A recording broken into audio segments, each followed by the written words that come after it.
عراق میں تقریباً 7,000 امیدوار پارلیمنٹ کے انتخاب میں حصہ لے رہے ہیں۔ کامیاب امیدواروں کے چناؤ کے بعد نئی حکومت، نیا وزیر اعظم اور نیا صدر منتخب کیا جائے گا۔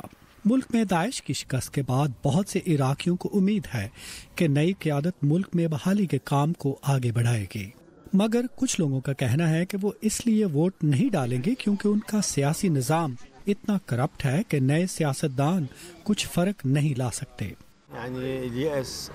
یہ مایوس کن حالات ہیں، کچھ فرق نہیں پڑے گا۔ نتائج پہلے ان لوگوں کے حق میں طے ہو چکے ہیں جو کہ کرپشن کے لیے مشہور ہیں۔ مگر کچھ امیدواروں کا کہنا ہے کہ ملک کے اہم مسائل جیسے روزگار، معاشی ترقی اور سیکیورٹی فراہم کرنے کے لیے واحد حل پرانے سیاستدانوں کی جگہ نئے لوگ لانا ہے۔ میں کرپشن کے خلاف جنگ کرنا چاہتی ہوں۔ ہماری پارلیمنٹ اور سرکاری محکموں میں بہت زیادہ کرپشن ہے۔